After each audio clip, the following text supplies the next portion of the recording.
En la agenda legislativa imponen prioridades el acuerdo con el FMI y la Banca Multilateral de Desarrollo, así como las elecciones presidenciales y de asambleístas dentro de 15 meses. Hablaremos también sobre las reformas al COIP aprobadas anoche. César Ritardo, presidente de la Asamblea Nacional, buen día, bienvenido a Contacto Directo. Buenos días, Alfredo, un saludo fraterno a todo el país. Sobre el proyecto de reformas al COIP que ya se votó, la asambleísta Jimena Peña, ponente del proyecto, respecto a la despenalización del aborto por violación que se negó, señaló el siguiente fundamento. Escuchemos. 3.000 adolescentes, niñas y adolescentes menores de 14 años son violadas y embarazadas en este país. 7 niñas menores de 14 años paren de violadores en el Ecuador. 7 niñas al día abortan o interrumpen su embarazo, niñas menores de 14 años.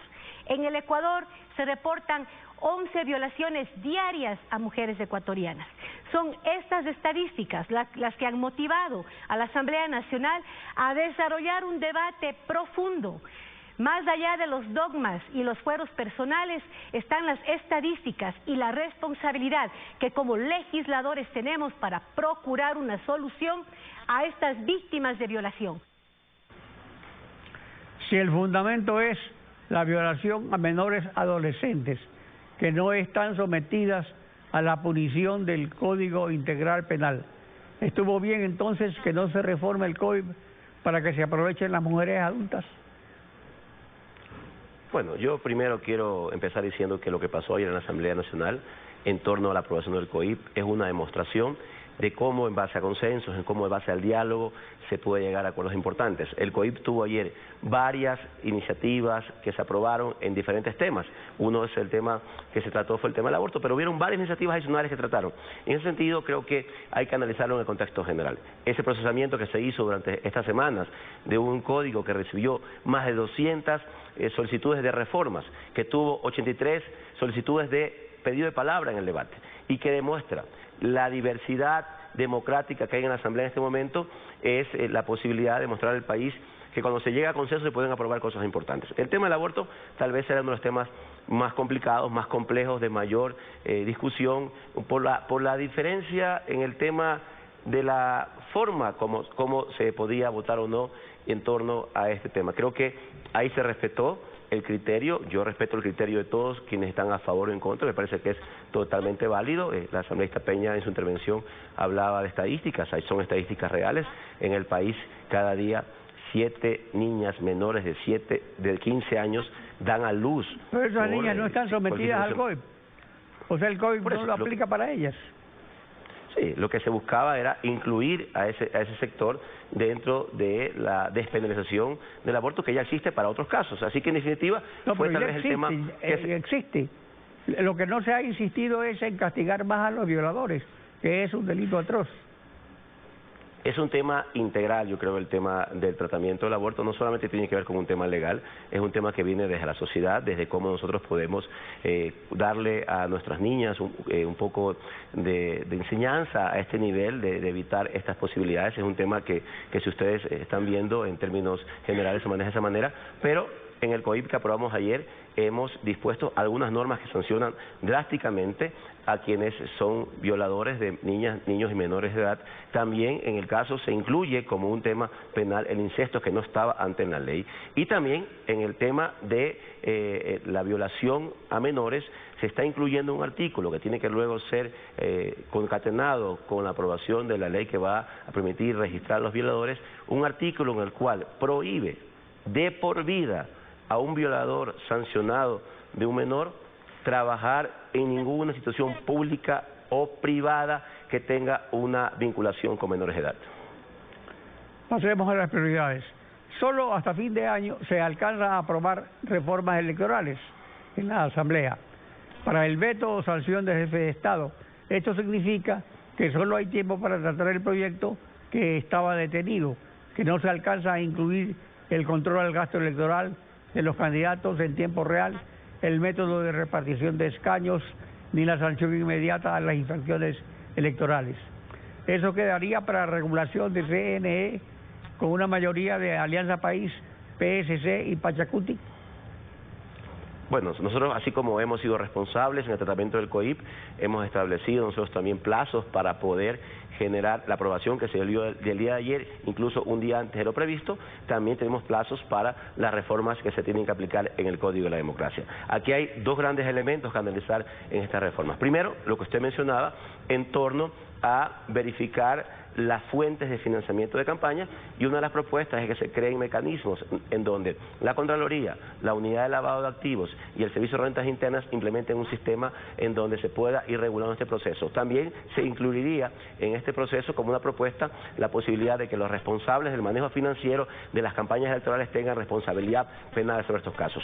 Otro tema importante que hay que analizar en el tema de las reformas del Código de la Democracia es el hecho de revisar los techos de financiamiento de campaña. Asimismo, también revisar qué pasa con la legislación que tiene que ver con la justicia electoral. Han habido muchos vacíos que han hecho que en este caso, incluso en varias provincias, después de 87 días del tiempo máximo para poder entregar credenciales, no se las entregues. Este es el gran reto que tenemos en la Asamblea ahora. Tenemos fecha máximo para aprobar todos estos temas, incluso discutir si es que se cambia o no el método de distribución de escaños al interior de la Asamblea hasta noviembre de este año, para cumplir con los plazos de ley y poder también, así como hemos hecho ahora con el COIP, en base a una planificación, a un trabajo coordinado, a un consenso, a una constante acuerdo con las bancadas de ir viendo en qué estamos de acuerdo y en qué no, poder llegar hasta noviembre con un Código de la Democracia en donde se pueda reformar y estar ajustándose a la realidad política y darle mayor estabilidad democrática al país.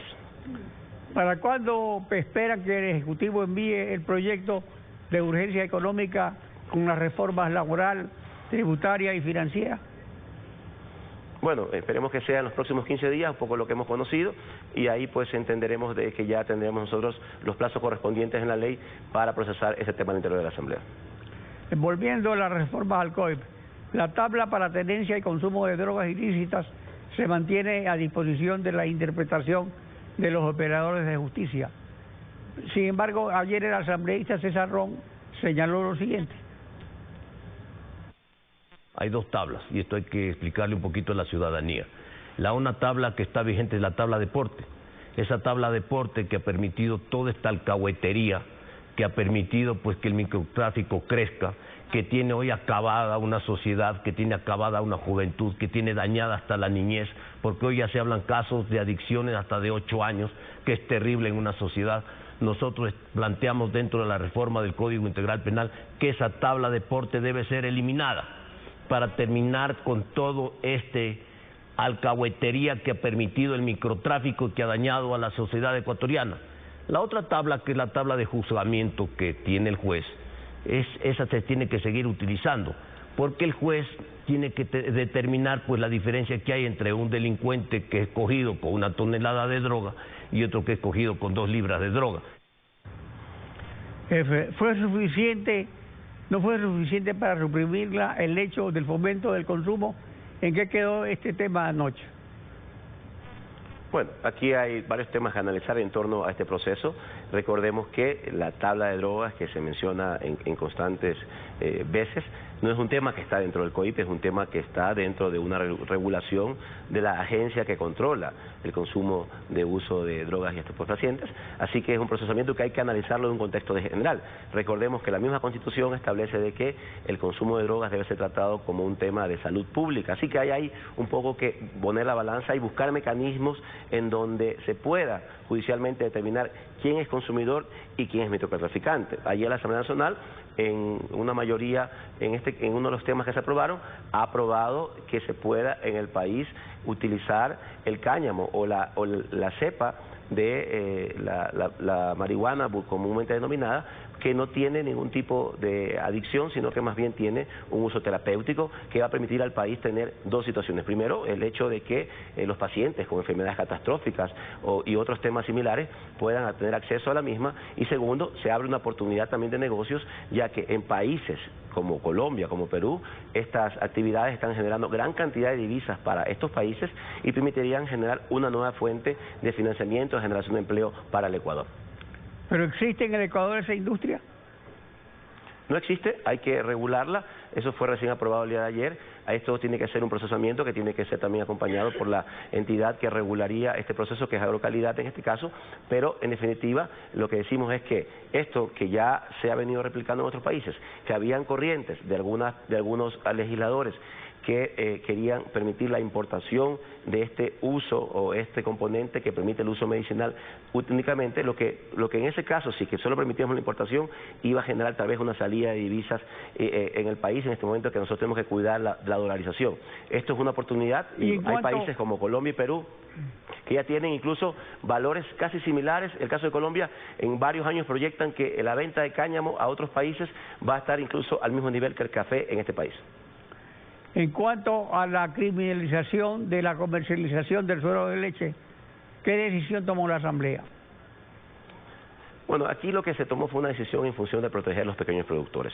Me parece que había una discusión en torno a qué pasaba, cómo se transparentaba el uso del suero de leche en ciertos productos. Había o se había detectado que en algunos productos de uso, donde decía en el etiquetado productos lácteos, realmente se estaba utilizando el suero de leche. Lo que estamos transparentando es para que cuando se etiquete se especifique claramente si es el uso del suero de leche o el uso de la leche entera como tal, y que no exista ningún tipo de engaño hacia la ciudadanía. Me parece que es un tema también que el gobierno en los próximos días se va a pronunciar, pero hay que también ser consecuente. La industria láctea en el país tiene varios procesos donde se ha disminuido el consumo de lácteos en el Ecuador. El consumo de lácteos en el Ecuador hace algunos años atrás era de 150 litros por año por persona, en este caso se ha reducido casi a la mitad y hay que buscar alternativas para proteger esta industria.